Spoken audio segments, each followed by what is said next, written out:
былай зерттеп қарасақ, интернет былай айтқан кезде игерілмеген сала деуге болады.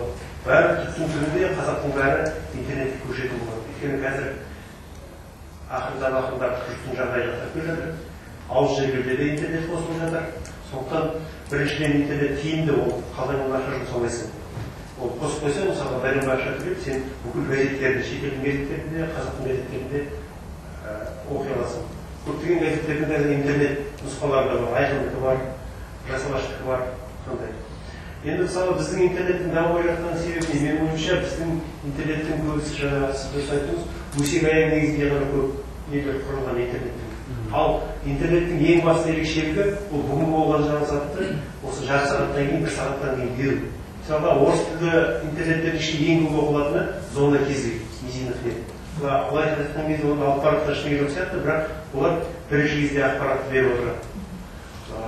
Қазақ тілінің ішінде азаттықтың несі бірінші тұрады. Өйткені біздің оқырмандарымыз күнде 1200 адам келеді бізге.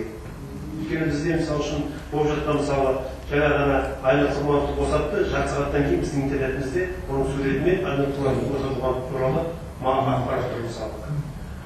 Сондай нәрселер. Сондықтан менің ойымша қазір негізде интернет ол ақпарат берудің құралы болу керек.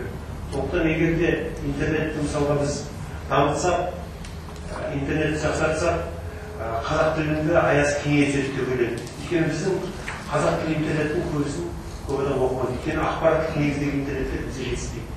Ақпарат алу, мысалға біз өзімізде ақпараттық вакуумда отырамыз. Кейде мысалы хабарласқан кезде, іздеген кезде ақпаратты, біз көбінесе ақпараттардың көбісін интерфакстан, сондай орыс тілді ақпарат көздермен аламыз.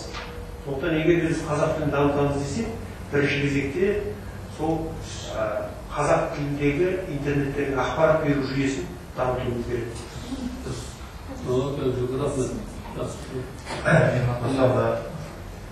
Болат өте Бабажар қолдау қоғамдық қоры атқарушы директоры. Амангелді толық қосылып сөздеріне.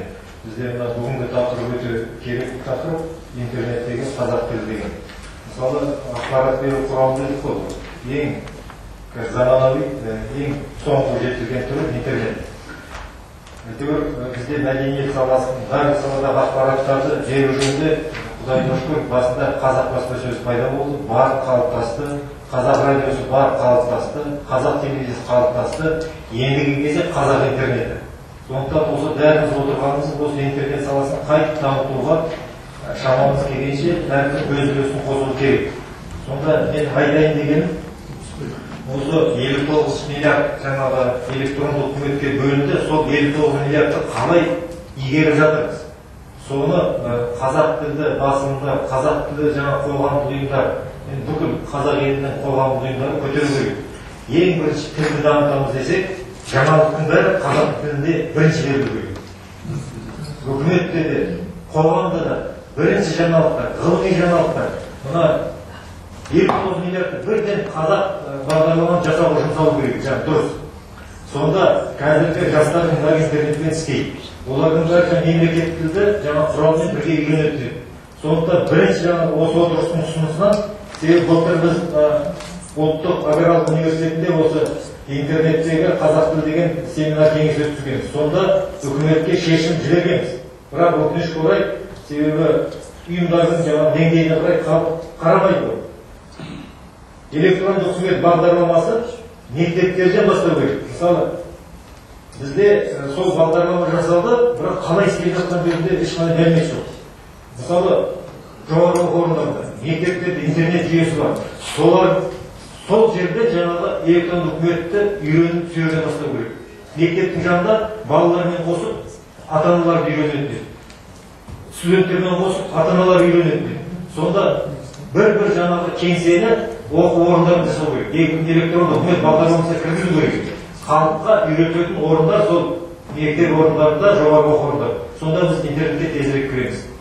Одан кейін жаңағы қазақ тілі қоғаммен 20 жылдан бері істеп жатыр, білеміз. Бірақ қоғамның негізгі мақсаты осы біздің елдегі адамдардың қазақ тіліне деген ниетін қалыптастыру керек. Ал басқаның бәрі мамандар қалыптастырады.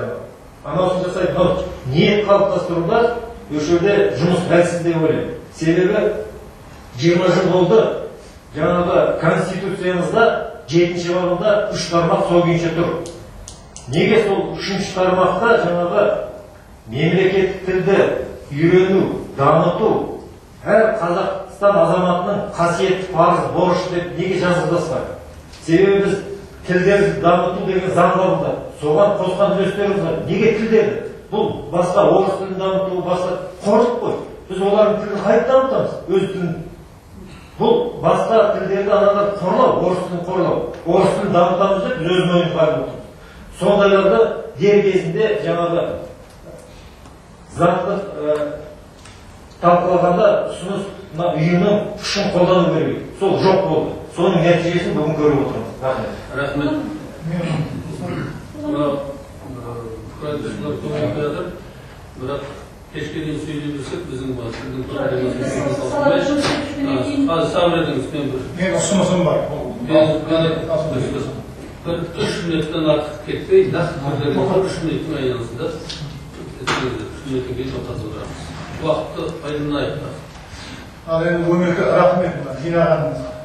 Бұл үлкен іс, бір-бірімізді қазір критикалай кетіп кетсек қашқарып қаламыз.